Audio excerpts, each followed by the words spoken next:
તમારા ભાઈની સહાય કરો. લક્ષ્મણજી કે ભગવાન રામને કઈ થાય નહીં. તો એક લક્ષ્મણ રેખા છે કે એટલે મર્યાદા છે. મર્યાદાથી ઉપરવટ થઈને કોઈએ પણ આગળ વધવું જ ન જોઈએ, નહીતર રાવણ ઊભો છે. લક્ષ્મણજી ગયા છે ને આ બાજુ રાવણ સાધુ વેશ લઈને આવે છે અને પછી ભિક્ષાંદેહીનો નાદ કરે. સીતાજી ફળની થાળી લઈને આવે. રાવણ માનતો નથી. ખબર પડી ગઈ છે કે અહીંયા કોઈ અગ્નિ જ્વાળાઓ વરસે છે. અંતે સીતાજી બહાર આવે અને રાવણ પુષ્પક નામના વિમાનમાં એનું હરણ કરીને લઈ જાય. એવે સમયે જટાયુ નામનું ગીધ એ માં ભવાની સીતાને બચાવવા માટે રાવણ સાથે યુદ્ધ કરે છે. જટાયુનો એક જ શ્લોક બહુ સમજવા જેવો છે. યત કૃત્વા ન ભવેત શ્રેયઃ ન કીર્તિ ન યશો ધ્રુવમ શરીરસ્ય ચ ભવેત ખેદઃ કસ્તત્કર્મ સમાચરેત. હે રાવણ, તું આ જે કામ કરે છે એને એ કામ કરવાથી તને યશ નહીં મળે. જે કામ કરવાથી જશ ન મળે એ કામ ન કરાય. અપયશ મળે એ કામ ન કરાય. ન કીર્તિ, ન તારી નામના વધે, ન તારો યશ વધે. તારા શરીરને પણ એનાથી નુકસાન, તારા મનને નુકસાન, તારી ભક્તિને નુકસાન, તારી તપસ્યાને નુકસાન. કસ્તત કર્મ સમાચારે. આવું કામ કોણ કરે? આ તો નિંદનીય કામ છે. પારકી સ્ત્રી ઉપર નજર નાખતા પહેલા જટાયુનું આ વાક્ય, અપયશ સિવાય એમાં કઈ મળતું નથી. અને પછી તો જટાયુની પાંખો રાવણ કાપી નાખે છે. સીતાજી પોતાના આભૂષણો જમીન ઉપર ફેંકી દે છે કે જેથી કરી રામ ને શોધ કરવી સરળ પડે. રાવણ લંકામાં સીતાજીને લઈ જાય. આ બાજુ રામ અને લક્ષ્મણ બે પાછા આવે. આવીને જુએ તો ચિત્રકૂટમાં સીતા દેખાતા નથી. સીતાની શોધમાં ગાંડા ઘેલા બનીને ફરતા જાય છે. સીતા સીતા કરતા રામ વનને ગુંજાવે છે અને ત્યાં આગળ જતા પંપા નામનું સરોવર આવી પહોંચે અને ત્યાં એક ભીલડી ભગવાન રામની રાહ જોવે છે. અને છોકરાઓને ભણવામાં આવતી કવિતા, એક ભીલડીએ તપોવન સિંચ્યા કે શબરી વનવાસી. શબરી વર્ષોથી ભગવાન રામની રાહ જોવે. અને આ બોરવાળી કથા એ એક દિવસની નથી. શબરી કાયમ એમ કરતી. બોરની જ્યારે ઋતુ આવે એવે સમયે શબરી એ મીઠા મીઠા બોર ભેગા કરતી. કાયમ કરે કે એક દી તો રામ આવશે ને. અને બરાબર ભગવાન રામ ત્યાં આવી પહોંચ્યા. શબરી આશ્રમમાં સ્વાગત કર્યું. રામની સામે જોયા કરે.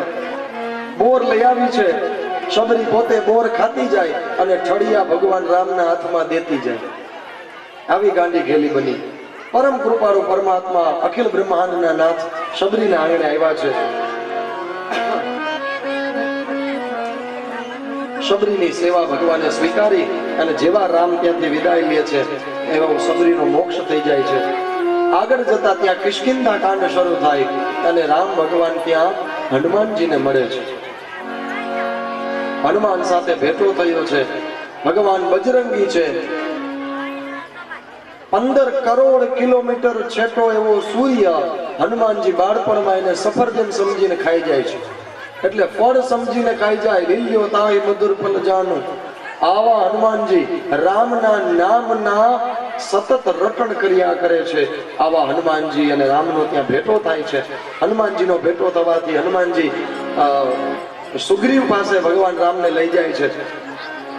ઋષ્યશૃંગ પર્વત ઉપર સુગ્રીવ સાથે મુલાકાત થાય છે.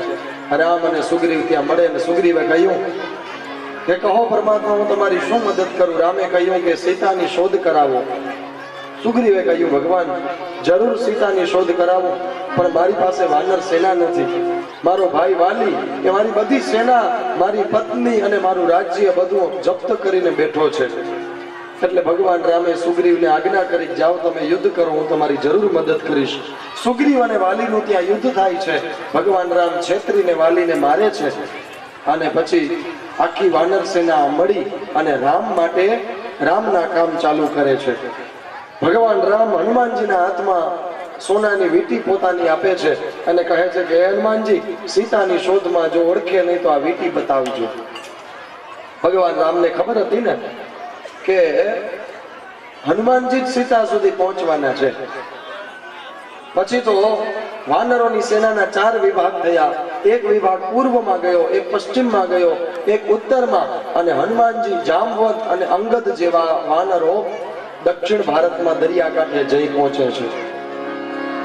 પણ દરિયો બહુ વિશાળ છે. હનુમાનજી પોતાની બધી શક્તિઓ ભૂલી ચૂકેલા છે, એને કઈ યાદ નથી. સીતાજી ક્યાં છે કોઈને ખબર નથી. ત્યાં જટાયુનો ભાઈ સંપાતિ ત્યાં દરિયા કાંઠે બેઠો હતો. એ જટાયુનું નામ સાંભળે છે અને કહે છે કે તમે લોકો જટાયુને જાણો છો? એ મારો ભાઈ. તો જામવન વગેરે કીધું કે એ તો હવે મરી ગયો છે. સંપાતિ એનું દુઃખ વ્યક્ત કરે. પછી કીધું કે જટાયુ શું કેમ માર્યો? કીધું કે સીતાજીને રાવણ લઈ જતો હતો, એને બચાવવા માટે માર્યો. ત્યારે સંપાતિ કહે છે કે જે સીતાની તમે શોધ કરો છો, મારો ભાઈ જેના માટે હોમાઈ ગયો, જેના માટે બલિદાન આપ્યું, એની શોધ તો હું જરૂર એમાં મદદ કરું. કે રાવણ છે, અહીંથી 100 યોજન દૂર લંકા નામની નગરી છે અને એ નગરીની અંદર રાવણ રહે છે. પુષ્પક વિમાનમાં રાવણે સીતાજીનું હરણ કરીને ગયો છે. પણ એ સમુદ્રને કૂદવો બહુ અઘરો છે, અસંભવ જેવું કાર્ય છે. આટલું કહીને સંપાતિ બંધ થાય છે, શાંત થાય છે. અને ત્યાં કોણ હવે સમુદ્રને પાર કરે? તો અંગદ કહે છે કે હું તો સમુદ્ર કૂદી તો જાઉં પણ પાછું ન અવાય, મારું બળ સમાપ્ત થઈ જાય. જામવન પણ અશક્ત, હવે કોણ આ કાર્ય કરે? ત્યારે હનુમાનજીની સામે જામવનની નજર પડે છે અને જામવન શું કહે છે? કવન સો કાજ કઠિન જગ માહી, જો નહીં હોય તાત તુમ પાઈ. આ બ્રહ્માંડની અંદર એવું કોઈ કાર્ય નથી, હે હનુમાનજી તમારાથી ન થાય. રામ કાજ કરી બેકો આતુર, તમે તો રામના કામ કરવા માટે ટેવાયેલા છો. જય શ્રી રામ કરી અને હનુમાનજીએ કૂદકો લગાવ્યો અને જોત જોતામાં વિકટ રૂપ ધરી ભગવાન હનુમાનજી વિકરાળ રૂપ ધારણ કરે છે અને જય શ્રી રામ કરી ત્યાંથી વિદાય કરે છે. હનુમાનજી લંકા તરફ પ્રસ્થાન કરે. રસ્તામાં રાક્ષસીઓ હનુમાનજીને રોકે છે તો મચ્છર જેવું રૂપ લઈ અને રાક્ષસીના મુખમાંથી બહાર નીકળી જાય. એવી લીલાઓ કરતા હનુમાનજી લંકામાં પહોંચે. લંકામાં પહોંચી અને ત્યાં ભગવાન રામનું નામ સાંભળે છે કે લંકા જેવી નગરીમાં રામનું નામ કોણ લે છે? એટલે હનુમાનજી નજીક ગયા. એ ઘર હતું વિભીષણનું. હનુમાનજી વિભીષણને જઈને મળે છે અને વિભીષણને પૂછે છે કે તમે કોણ? કીધું કે હું રાવણનો નાનો ભાઈ. તમે કોણ છો? કીધું કે હું હનુમાન છું, ભગવાન રામનું કાર્ય કરવા આવ્યો છું, જાનકીજીની શોધ માટે આવ્યો છું. તમે પણ રામના ભક્ત લાગો છો. વિભીષણ કહે છે કે હા, પરબ્રહ્મ પરમાત્મા શ્રી રામચંદ્રનું મંદિર મેં મારા ઘરની અંદર રાખ્યું છે અને નિત્ય એની પૂજા કરું છું. મારા ભાઈ રાવણને દુષ્ટ બુદ્ધિ સૂજી છે, કુમતી સૂજી, એટલા માટે સીતામાનું હરણ કરીને લાવ્યો છે. વિભીષણ પાસેથી હનુમાનજી આખી લંકાના બધા નકશા જાણી લે છે અને હનુમાનજી સીતાજીને મળવામાં, ભગવતીને મળવા માટે અશોક વાટિકામાં જાય છે. અશોક વાટિકામાં જઈ અને ત્યાં હનુમાનજી જોવે તો અનેક અનેક રાક્ષસીઓથી ઘેરાયેલામાં ભગવતી બેઠા છે, આંખમાંથી આંસુડા ખેરે છે. ત્રિજટા નામની એક રાક્ષસી હતી, એમાં ભવાની સાથે સીતાજી સાથે વાત કરે છે, એનું દુઃખ સમજે છે અને સીતાજીને રાક્ષસી કહે છે કે દેવી તમે ચિંતા ન કરો, જરૂર રામ આવશે અને તમને બચાવશે. રાક્ષસ કુળમાં છે પણ ઘણી સારી રાક્ષસીઓ પણ હતી. જ્યારે બધાએ વિદાય લીધી ત્યારે હનુમાનજી વૃક્ષ ઉપરથી કૂદકો મારીમાં ભવાની સીતા પાસે આવે છે અને સીતાજીને મળીને કહે છે કે માં, હું રામનો દૂત છું, મારું નામ હનુમાન છે. સીતાજી કહે છે કે દરરોજ રાવણ પણ આવા વિચિત્ર રૂપ ધારણ કરીને આવે છે, તું રાવણ જ નથી ને? ત્યારે હનુમાનજી ઓલી રામની વીંટી બતાવી, મુદ્રિકા, જુઓ માં, આવું લાવ્યો છું. સીતાજીએ જોયું એટલે સમજી ગયા કે રામની મુદ્રિકા લઈને આવ્યો તો નક્કી રામનો દૂત છે. સીતાજી હનુમાનને કહે છે કે તો ભગવાન રામને કહે કે જલ્દી કરે ને હવે મને છોડાવે. હનુમાનજી કહે છે હે માં, આવ્યો છું એના માટે જ તમારી શોધ થઈ, અમને ખબર પડી કે તમે અહીંયા છો. બસ હવે થોડા જ દિવસોમાં રામ પહોંચી વળશે અને રાવણનો સંહાર કરશે.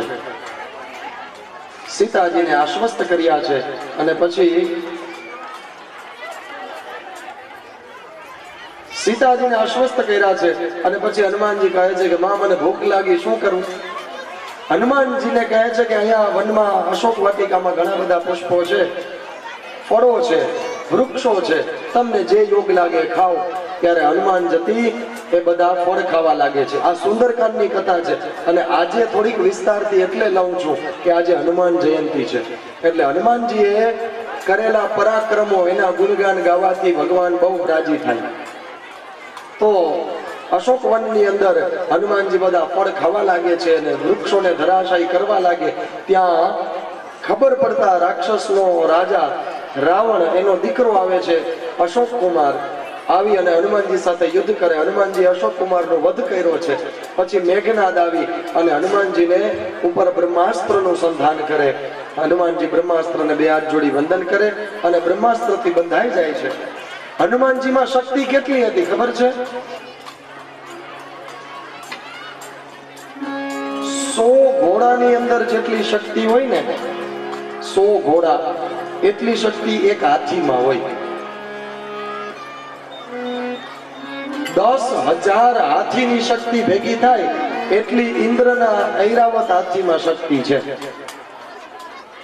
1,00,000 ઐરાવત હાથી ભેગા થાય એટલી શક્તિ ઇન્દ્રમાં છે.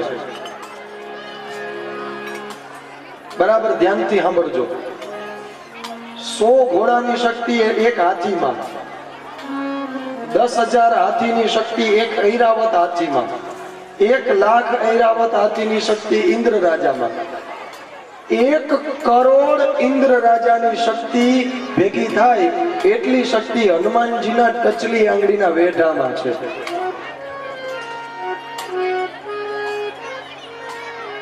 એક કરોડ ઇન્દ્ર રાજાની શક્તિ ભેગી થાય એટલી શક્તિ હનુમાનજીના ટચલી આંગળીના વેઢામાં છે. તો એ હનુમાનજીની શક્તિ કવડી.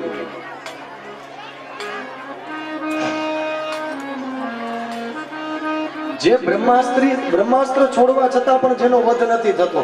અને હનુમાનજી લંકામાં ગયા તો સીતાજીને પોતાના ખંભે બેસાડીને પાછા લઈ આવતા હતા. એ શક્ય હતું, એમ નથી કર્યું, કારણ રામનું કાર્ય અધૂરું ન રહે. રામ કાર્યમાં કોઈ વિઘ્ન નાખવા હનુમાનજી માંગતા જ ન. પછી તો હનુમાનજીને રાવણની સામે બાંધીને હાજર કરવામાં આવે અને લંકાની અંદરથી કપડું ભેગું કરવામાં આવ્યું, ઉછળીમાં વીટ્યું છે. એમ કરતા કરતા બધું કપડું સમાપ્ત. લંકાની અંદર ક્યાંય લુગડું રહેવા ન દીધું, બધું લુગડું હનુમાનજીની પૂંછડીમાં બાંધી દીધું. તેલમાં પૂંછ બોળી અને સળગાવી. ખબર નથી કે રાવણ પોતાની જ લંકા સળગાવે છે. પૂંછડી નતો સળગાવતો, એ લંકાને સળગાવવાની તૈયારી હતી. હવે એ પૂંછમાં આગ લગાવી અને જય શ્રી રામ કરીને હનુમાનજી ઉઠે અને એક પછી એક કરીને આખી લંકાને સળગાવી. એક વિભીષણનું ઘર છોડી દીધું.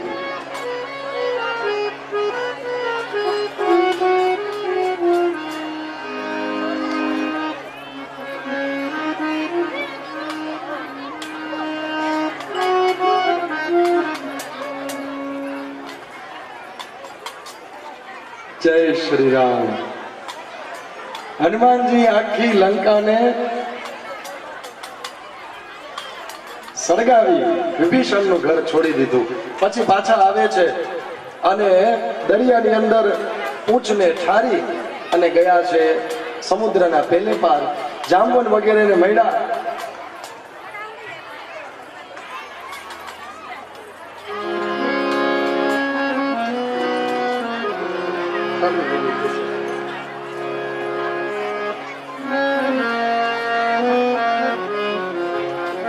જાંબુન વગેરેને મળે છે અને કહે છે કે સીતા માતા લંકાની અંદર જ છે, અશોક વાટિકાની અંદર. હવે સેના તૈયાર કરો.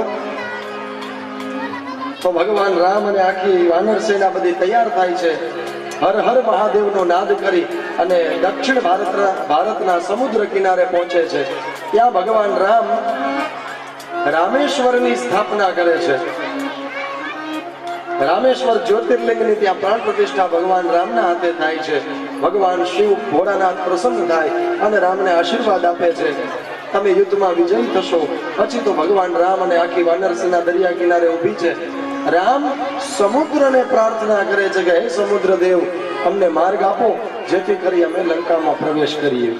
એક દિવસ રાહ જોઈ, બીજો દિવસ રાહ જોઈ, ત્રીજો દિવસ રાહ જોઈ અને ચોથે દિવસે ભગવાન રામ કહે છે કે હે સમુદ્ર દેવ, જો તમે અમને હવે માર્ગ નહીં આપો તો મારે બ્રહ્માસ્ત્રનું સંધાન કરવું જ પડશે. લક્ષ્મણ જતી પણ કહે છે, વાતમાં ટેકો આપે કે ભાઈ મેં તમને પહેલા જ કીધું કે લાતો કે ભૂત બાતો છે નહીં માનતે, એટલે આ તો પહેલે દિવસે કરવાનું હતું. આપણે ખોટી 3 દિવસ સુધી રાહ જોઈ છે. હવે ભગવાન રામ બ્રહ્માસ્ત્રનું સંધાન કરે અને ત્યાં દરિયામાંથી સમુદ્રદેવ પોતાના રૂપમાં પ્રગટ થાય. બે હાથ જોડી ભગવાન રામ સમક્ષ હાજર થઈને પ્રાર્થના કરે, પરમાત્મા આવું કાર્ય ન કરશો, મારી અંદર ઘણા બધા જીવો જીવે છે, અનેક જીવોનો હું આશરો છું, જો તમે સુખવી નાખશો તો અનેક જીવોનો નાશ થઈ જશે, માટે તમે આ કાર્ય ન કરો. એ બાણને મને ન મારો, મને સુકવો નહીં. ભગવાન રામે કહ્યું તો પહેલા તમને વાત કરી ત્યારે સમજાણું નહીં. સમુદ્રે કીધું, ઢોલ ગવાર શુદ્ર પશુ નારી સકલ તાડના કે અધિકારી. હું શિક્ષાનો અધિકારી છું, મારાથી ભૂલ થઈ, હવે મને સમજાયું છે. કારણ કે ભય બિન પ્રીત ન હોય, બીક વગર પ્રેમ થતો જ નથી. જો માણસને બધાને બીક ઉડી જાય, બધા માણસો નિર્ભય બની જાય તો ભગવાનનું ભજન કોઈ કરે જ નહીં. આ તો બીક છે, પાપનો ભય છે, પાપ બીવડાવે છે, મોતનો ભય છે, મૃત્યુ બીવડાવે છે, એટલે તમે એનું ભજન કરવા બેસી ગયા. ભગવાન રામ કહે તો હવે શું કરવું? સમુદ્ર કહે છે કે તમારા વાનર સેનામાં નલ નીલ નામના 2 વાનરો છે, આ વાનરો તમારા નામના પથ્થરો ફેંકશે, એ પથ્થરો તરતા જશે, માટે એ કરો. ભગવાન કહે હવે આ બાણનું શું કરું? એટલે સમુદ્રે કીધું કે મારા અંતના છેડે એક ટાપુ છે, દ્વીપ છે, ત્યાં એક પર્વત છે, એના ઉપર એ બાણને છોડી દો, એટલે બીજું કઈ વિધ્વંસ થતા બચી જાય. ભગવાન રામ એ બાણને છોડે છે અને પછી નલ નીલ નામના વાનરો રામ નામ લખી પથ્થરો દરિયામાં ફેંકવા લાગ્યા અને જોત જોતામાં સમુદ્ર બંધાયો, સેતુ બંધાયો અને એના ઉપર આખી વાનર સેના ભગવાન રામની સાથે હાલી નીકળી. ચાલતા ચાલતા લંકાની અંદર પ્રવેશ કર્યો. નિશાળની અંદર માસ્તરે એક પ્રશ્ન કર્યો કે દુનિયામાં પ્રેમની સૌથી મોટી નિશાની કઈ? તો બધા ઊંચો હાથ કરીને કીધું તાજમહેલ. છેલ્લી બેન્ચે એક છોકરાએ હાથ ઊંચો કર્યો, બધાએ નીચો કર્યો. પછી એટલે માસ્તરે એને કીધું તારે વળી કઈ નવું કહેવાનું છે? કીધું કે હા બોલ. કે દુનિયામાં પ્રેમની સૌથી મોટી નિશાની એટલે સમુદ્ર ઉપર બાંધેલો રામ સેતુ. તાજમહેલ પ્રેમની નિશાની થોડી છે. એક તો એની પત્ની મરી ગઈ પછી એના ઉપર બાંધેલો છે. બીજું કે જેણે તાજમહેલ બાંધવામાં મદદ કરી એવા બધા કારીગરો શિલ્પકારો હતા ભારતના વિખ્યાત, એ શિલ્પકારોના બધાના કાંડા કાપી નાખ્યા. આવો શાહજહાં રાજા હતો. અને એક બાજુ ભગવાન રામ કે પોતાની પત્નીને પામવા માટે સમુદ્ર ઉપર સેતુ બાંધી દીધો અને જેણે જેણે પણ એ સેતુ બાંધવામાં મદદ કરી એ બધાનું ભગવાન રામે સન્માન કર્યું. એટલે પ્રેમની સૌથી મોટી નિશાની તો રામ સેતુ છે. પછી અંગ્રેજો આવ્યા અને એને નામ બદલાવ્યું, એડમ્સ બ્રિજ કર્યું. પણ એ બધા તો આપણી સંસ્કૃતિના સખત વિરોધી ધોળિયા બધા. ઠીક છે, હવે રામ ભગવાન ગયા છે લંકાની અંદર અને પછી તો તમે એનું બધા જાણીએ એ રીતે ભગવાન રામે ત્યાં યુદ્ધ શરૂ કર્યું છે. સૌથી પહેલા મેઘનાદને માર્યો છે, પછી કુંભકર્ણનો વધ થયો અને અંતે રામ રાવણનું ઘોર યુદ્ધ થયું. રાવણની નાભીની અંદર અમૃત કુંભ હતો. ભગવાન રામે રાવણની નાભીમાં બાણ છોડીને માર્યું, જેથી રાવણ હણાયો. વિભીષણને ગાદી સોંપી રામ લક્ષ્મણ અને જાનકીજી પુષ્પક વિમાનમાં બેસી અને આવે છે અયોધ્યામાં. ભગવાન રામ માં જાનકીની સાથે રાજગાદીએ બેઠા છે અને પછી કોઈ ધોબીએ શંકા કરી. સીતાજી અગ્નિ પરીક્ષામાંથી પસાર થયા, તેમ છતાં સમાજ છે એ તો ઉલટી વાતો કરવાનો જ છે. સારું કરો કે ખરાબ, બસ જે માણસ કામ કરતો હોય ને એની નિંદા થાય. કઈ ન કરતો હોય ને એને કોઈ બોલાવશે નહીં, એને કોઈ કામ ચીંધશે પણ નહીં. પણ જે કામ કરે એની નિંદા પણ થાય અને એને વધારે કામ કરવું પણ પડે. એટલે સીતાની સૌએ નિંદા કરી છે અને પછી રામે સીતાનો ત્યાગ કર્યો. વાલ્મીકીના આશ્રમમાં જઈને ભગવતી રહ્યા છે, ત્યાં લવકુશને જન્મ આપ્યો અને પછી છેલ્લે સીતાને એ લવકુશના દીકરા છે સાબિત કરાવવા માટે ભગવાન રામ અહીંયા બોલાવે છે અને પછી સીતાજી ધરતીમાં સમાઈ જાય છે. ભગવાન રામે 13,000 વર્ષ સુધી દિવ્ય શાસન કર્યું અને પછી સરયુ નદીની અંદર જલ સમાધિ લઈ ચતુર્ભુજ રૂપે ભગવાન નારાયણ પ્રગટ થયા. એ જ રામની સાથે રહેલા અયોધ્યાવાસીઓ બધા દેવતાઓ જ હતા, એ પણ સરયુ નદીની અંદર પ્રવેશ કરી અને સૌ રામની એટલે કે નારાયણની સાથે દેવલોકમાં જાય છે. રામનું દિવ્ય ચરિત્ર સંભળાવ્યા પછી સુખદેવજીએ યયાતિ ચરિત્ર સંભળાવ્યું છે કે નિમિ રાજાની કથા આવે છે. નિમિ રાજાની કથા કહીને ઇક્ષ્વાકુ વંશને આગળ વધારે. એ વંશમાં આગળ જતા અત્રિ અને અનસૂયા થયા છે. અત્રિ અને અનસૂયાને 3 સંતાનો થયા, જે બ્રહ્મા, વિષ્ણુ અને મહેશ જ હતા. એમાં વિષ્ણુ ભગવાન દત્તાત્રેય બન્યા છે, મહાદેવ દુર્વાસા બને છે અને બ્રહ્માજી ચંદ્રમાં બને છે. પછી એ ચંદ્રનો વંશ આગળ વધારે. ચંદ્રના વંશમાં આગળ જતા એનો દીકરો બુધ થયો. બુધને ત્યાં પુરુરવા થયો. પુરુરવાના વંશમાં આગળ ગાધી નામનો રાજા થયો. ગાધીના લગ્ન ગાધીની પુત્રી હતી સત્યવતી, એ રુચિક નામના ઋષિ સાથે પરણાવી છે અને એનાથી જમદગ્નિ નામના દીકરા થયા. જમદગ્નિના લગ્ન રેણુકા સાથે થયા. હાલમાં પણ દ્વારિકા જતા પિંડતારક ક્ષેત્ર આવે છે, એની પેલા રાણ ગામ છે, ત્યાં રેણુકા નદી છે. એટલે જમદગ્નિના લગ્ન રેણુકા સાથે થયા છે અને એનાથી ભગવાન પરશુરામનું પ્રાગટ્ય થયું. પરશુરામ ભગવાને સહસ્ત્રાર્જુન નામના ક્ષત્રિય રાજાનો વધ કર્યો છે. 21 વખત પૃથ્વીને નક્ષત્રી કરી અને બ્રાહ્મણોને દાનમાં આ ધરતી સોંપી દીધી. પરશુરામના ગયા પછી યયાતિનું ચરિત્ર સંભળાવે છે. યયાતિના લગ્ન શુક્રાચાર્યની દીકરી દેવયાની સાથે થયા છે અને યયાતિની એક બીજી પત્ની પણ છે, એનું નામ છે શર્મિષ્ઠા. એક વખત શુક્રાચાર્યની દીકરી દેવયાની પોતાના પતિથી રિસાય અને પિતા શુક્રાચાર્ય પાસે જતી રહે છે અને શુક્રાચાર્યને વાત બધી જણાવે કે મને આવી રીતે દુઃખ થયું. ત્યારે શુક્રાચાર્ય યયાતિને વૃદ્ધ થવાનો શ્રાપ આપી દે છે. યયાતિ વૃદ્ધ થઈ ગયા એટલે પાછી દેવયાની દુઃખી બન્યા કે મારો પતિ વૃદ્ધ છે, એ મને કેમ ગમે. એટલે શુક્રાચાર્ય કીધું તારા કહેવાથી તો મેં શ્રાપ આપી દીધો, તો કે હવે કઈક ઉપાય બતાવો. ત્યારે શુક્રાચાર્યએ કહ્યું કે કોઈ દીકરો પોતાની જુવાની સોંપે તો યયાતિ પાછા યુવાન બને. એટલે દેવયાનીનો દીકરો હતો યદુ, એને ચોખ્ખી ના પાડી દીધી કે હું જુવાની આપીશ નહીં. પણ શર્મિષ્ઠાનો દીકરો હતો પુરુ, એને બાપા માટે પોતાની જુવાનીનો ત્યાગ કરી દીધો અને પિતાને યુવાની આપી દીધી છે. યયાતિ યુવાન બન્યા અને યદુને શ્રાપ આપી દીધો કે તું ક્યારેય ગાદીએ બેસી શકીશ નહીં, તારા વંશમાં પણ કોઈને ગાદીનો અધિકાર નહીં મળે.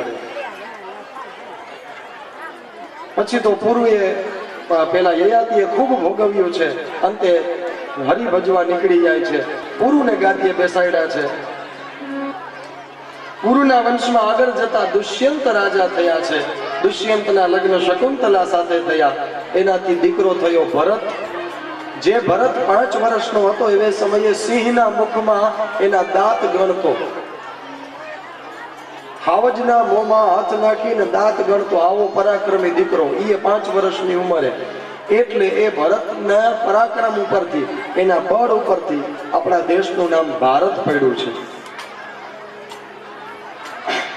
હવે સુખદેવજી મહારાજ પરીક્ષિતને દેવયાનીના દીકરા યદુનો વંશ બતાવે છે. યદુના વંશમાં આગળ જતા શૂરસેન થયા. શૂરસેનના લગ્ન મારીસા સાથે થયા છે અને એનાથી વસુદેવનો જન્મ થયો.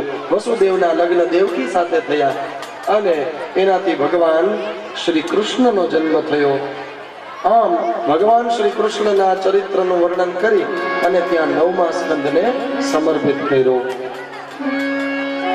આવો 9મો સ્કંદ ભગવાનના ચરણોમાં સમર્પિત કરીએ. અને હવે 10મો સ્કંદ અને એના પણ 5મા અધ્યાયની અંદર નંદ ઘેરા નંદભાઈઓ આવે એટલે 4 અધ્યાયની જ કથા બાકી છે. તો ભગવાનના આવવાની રાહ હવે જોવાતી નથી, પણ 2 મિનિટ શ્રી કૃષ્ણ ચિંતન કરી અને આગળ વધીએ. 9મો સ્કંદ પેલા ભગવાનને સમર્પિત કરીએ. કાયેન વાચા મનસેન્દ્રિયૈર્વા બુદ્ધ્યાત્મના વા પ્રકૃતે સ્વભાવાત કરોમિ યદ્યત સકલં પરસ્મૈ નારાયણાય સમર્પયામિ. શ્રીમદ ભાગવતે મહાપુરાણે વૈયાસિક્યામષ્ટાદશસહસ્ર્યામ પારમહંસ્યામ સંહિતાયામ 9મ સ્કંદ. ઓમ તત્સત શ્રી કૃષ્ણાર્પણમસ્તુ.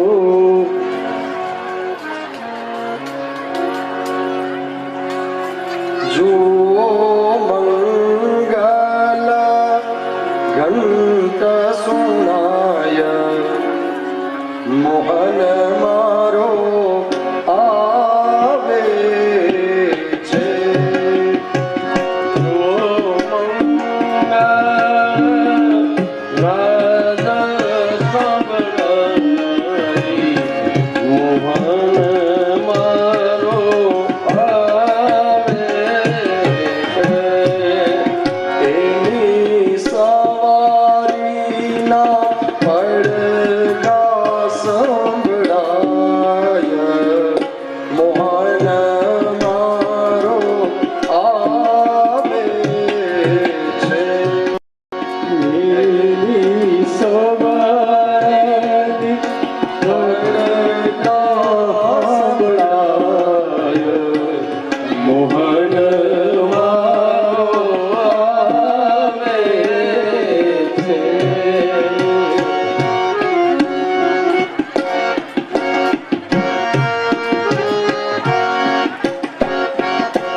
એટલે એનું વાતાવરણ આખું બદલાય. ગઈ સપ્તાહ અને આજે પાછા 5 દિવસ બીજા એટલે 12 દિવસ અને એની પહેલાથી ચૈત્ર મહિનો શરૂ થયો ત્યારથી સતત હવન પૂજા પાઠ સપ્તાહ ચાલુ છે. એટલે આ સ્વર પેટી જવાબ થઈ ગઈ છે એમ સામે કર્યો છે. હવે આવી પોઝિશનમાં જે સૂર નીકળે છે ને એ સૂર કાનુડાના આવવાના છે. ઈ નાદ એ બ્રહ્માંડનો જગદીશ્વર જ્યારે આ ધરતી ઉપર આવે ત્યારે આખું વાતાવરણ બદલાવા લાગે અને હરખ હૈયામાં માતો ન હોય. આ ભગવાન કાનુડાના જન્મના વધામણા છે.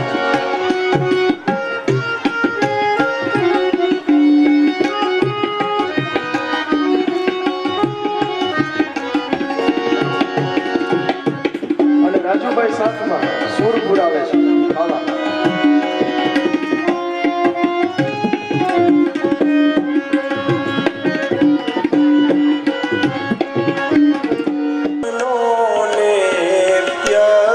સંગત મોહન મારો આવે છે. હું રે શું કરું નવ સમજાય મોહન મારો આવે. એની સવારીના સુર સંભળાય, સુર સંભળાય મોહન મારો આવે.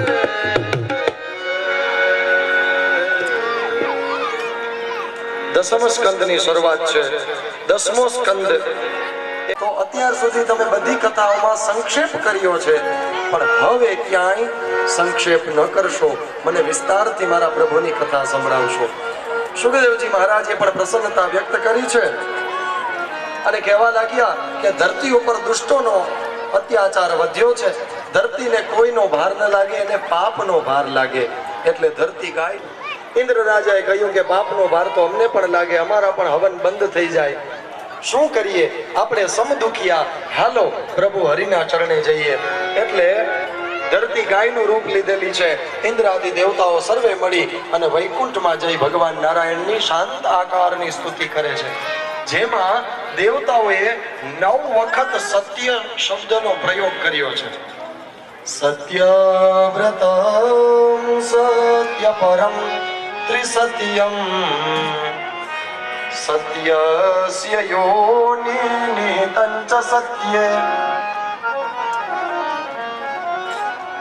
સત્યસ્ય સત્યામૃત સત્યનેત્રમ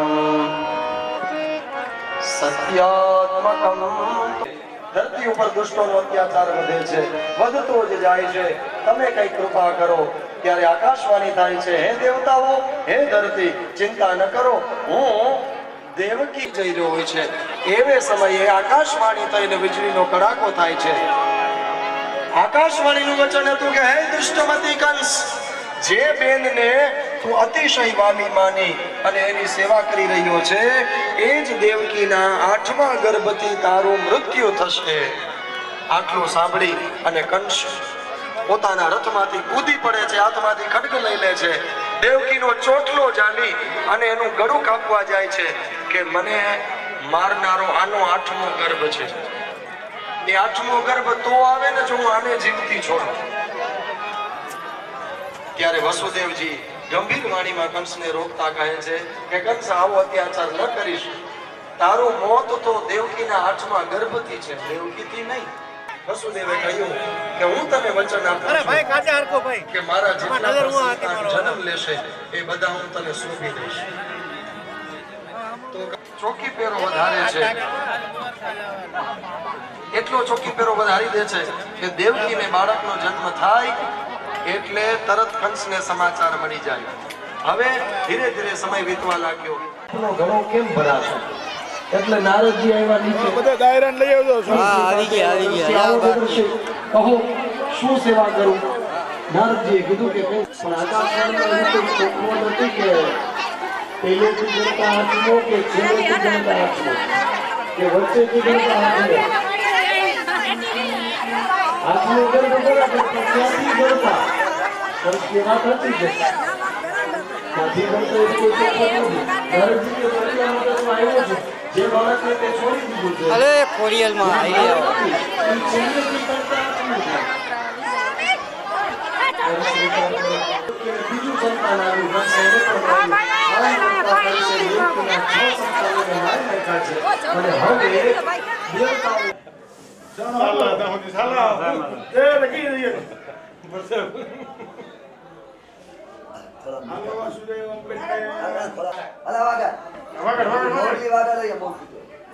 તમે શું ગઈ રાવણ રાવણ જેવો છું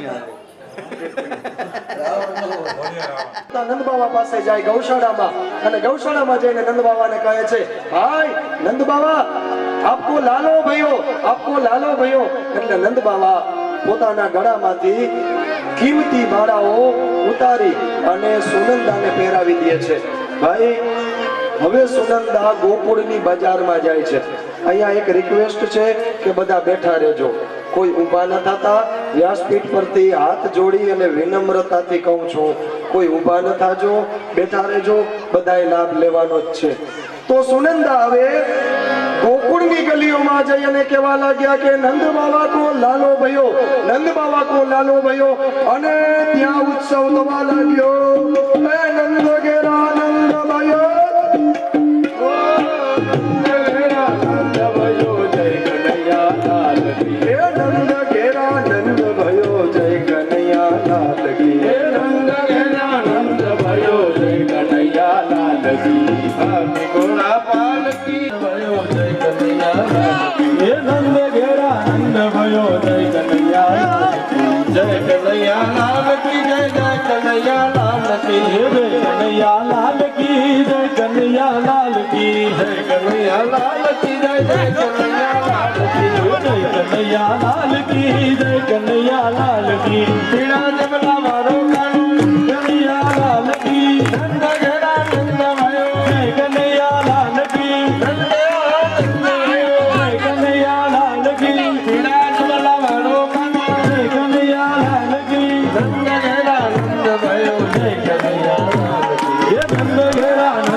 पालकी जय कन्हैया लाल की, जय कन्हैया लाल की, जय कन्हैया लाल की।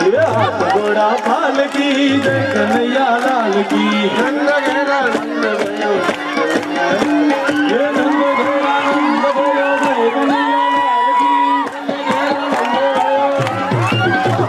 नंद घेरा नंद भयो, जय कन्हैया लाल की, नंद घेरा नंद भयो, जय कन्हैया लाल की।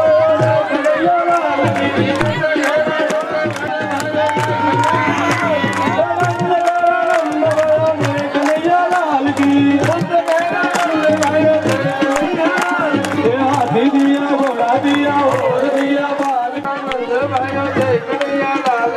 हाथी दिया घोड़ा दिया और दिया पालकी, हाथी दिया घोड़ा दिया और दिया पालकी। नंद घेरा नंद भयो जय कन्हैया लाल की, नंद घेरा नंद भयो जय कन्हैया लाल की। नंद घेरा नंद भयो जय कन्हैया लाल की, नंद घेरा नंद भयो जय कन्हैया लाल की। हाथी घोड़ा पालकी जय कन्हैया लाल की, हाथी पालकी जय कन्हैया लाल की, हाथी घोड़ा पालकी जय कन्हैया लाल की। हाथी दिया घोड़ा दिया और दिया पालकी, हाथी दिया घोड़ा दिया और दिया पालकी। नंद घेरा नंद भयो जय कन्हैया लाल की, नंद घेरा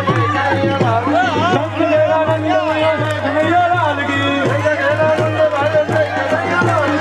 हाथी दिया घोड़ा दिया और दिया पालकी, हाथी दिया घोड़ा दिया और दिया पालकी। हाथी दिया घोड़ा दिया और दिया पालकी, हाथी दिया घोड़ा दिया और दिया। તમે રહી ગયો હાથ લઈ ગયો ને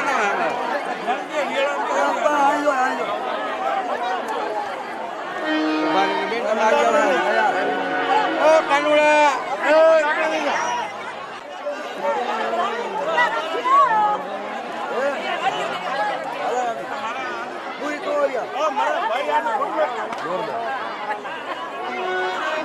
મારા ભાઈ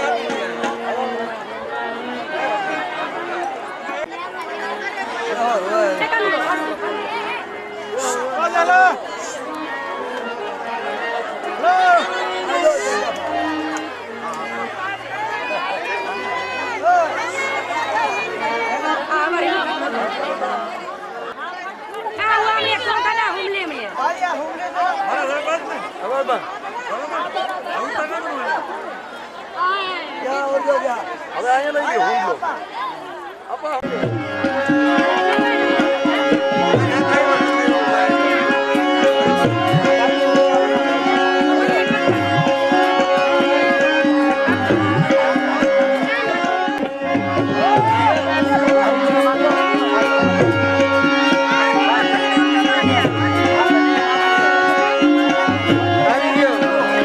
ये वो नौत बजना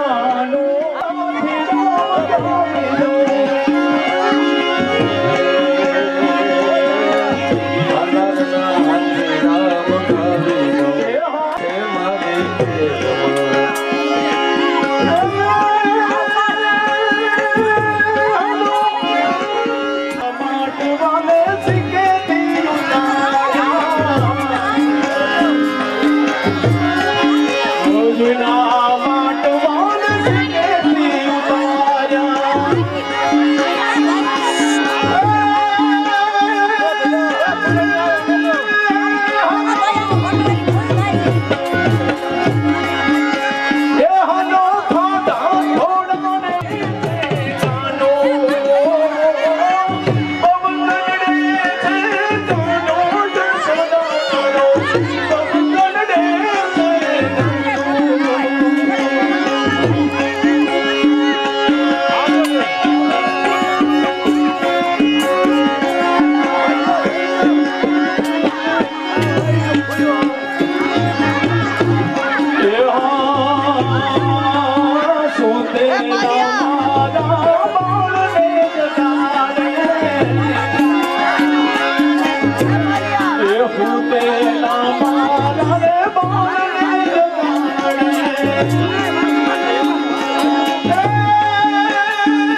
વિંજાણી પરિવાર ભાગવત ભગવાનની આરતી માટે અને પરિક્રમા માટે વ્યાસપીઠ પાસે આવી જાય. વિંજાણી પરિવાર આરતી માટે અને પરિક્રમા માટે વ્યાસપીઠ પાસે આવી જાય. વિંજાણી પરિવાર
વિજાણી પરિવાર હુમાયુદ પરિવાર કૂદ ગયો હનુમાન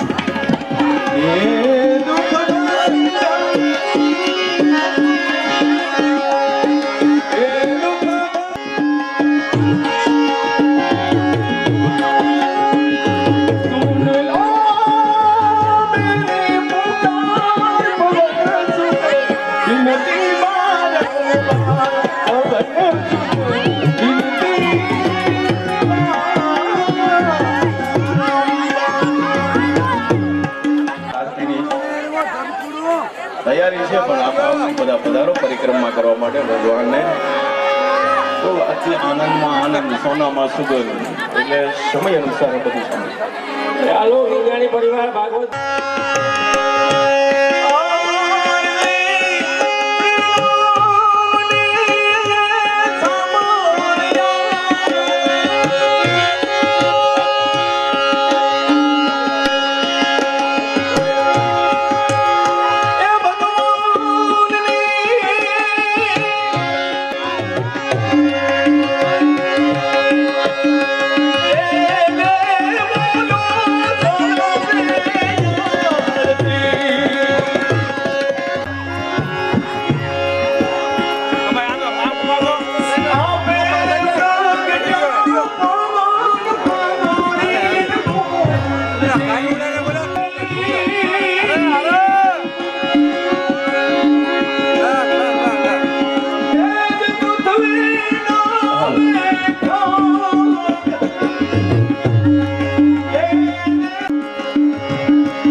अनुमति आपजो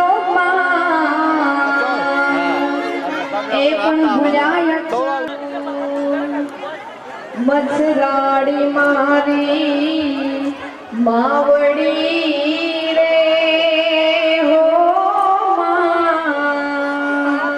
તું કરાતી અમારા રે કામ એક દીવાની દીવે તેરે માં હો માં તું કરાતી અમારા રે તું મેરે તારી મોગ આપ્યા તે પરમાજો કંખેરીને આઈ ખોડે નાખ્યા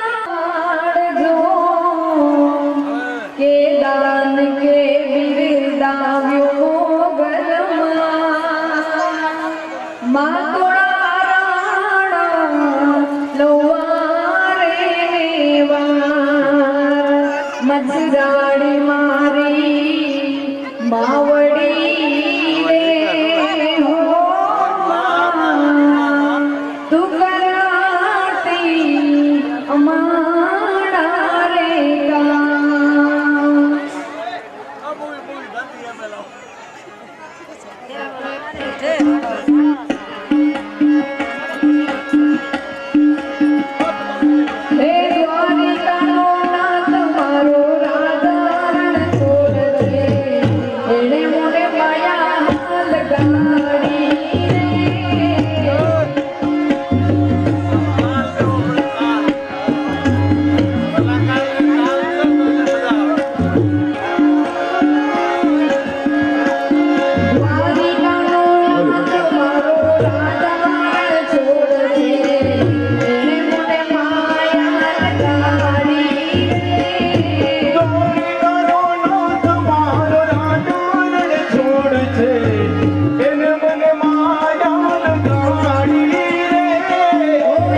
પિયાજીનો દિલ હતો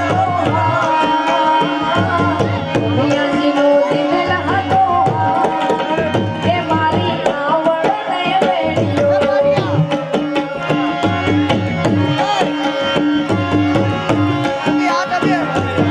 આવડને વેડ્યો મોગલને વેડ્યો વેડ્યો પીઠને વેડ્યો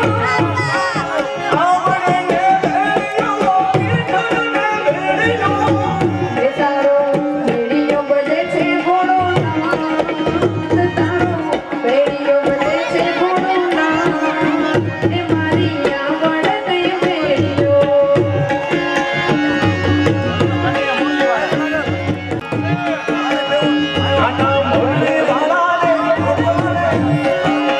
કનૈયા મુરલી વાળા રે કાનુડા મુરલી વાળા રે કાનુડા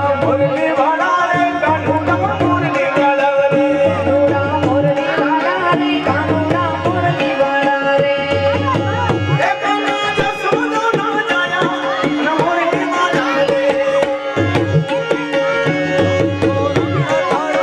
તમે જસુદાના દયા રે કાનુડા મુરલી વાળા રે મુરલી વાળા રે લાગો વાલા વાલા વાલા વાલા મને લાગો વાલા રે કાનુડા મુરલી વાળા રે લાગો મને વાલા વાલા વાલા વાલા વાલા વાલા તમે મને લાગો વાલા રે કાનુડા મુરલી વાળા રે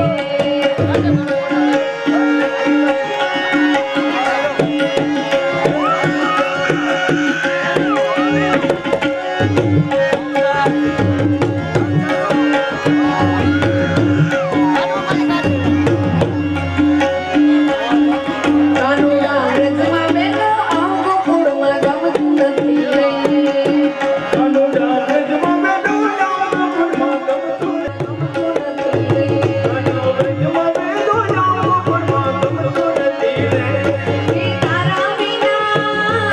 તારા વિના મનડા મારા માનતા નથી રે વાલા ગમતું નથી રે મને કુળમાં ગમતું નથી રે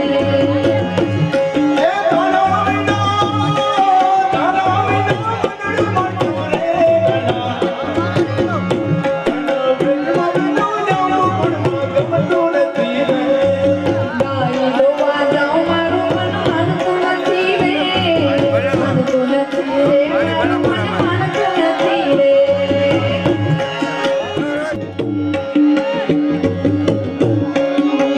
આયે મોરસિયો રૂપાળો રંગ રેલિયો ફેર જાવું ગમતું નથી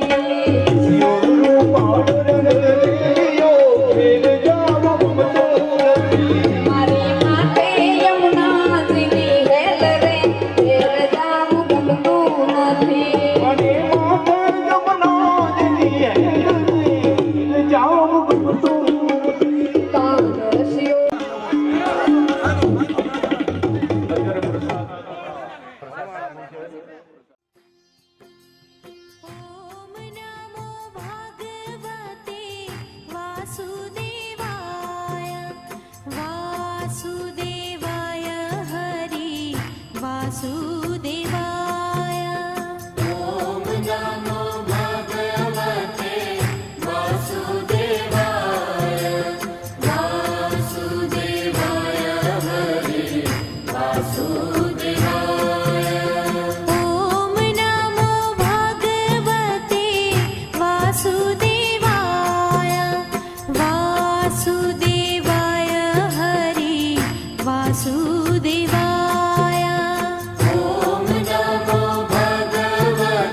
વાસુદેવા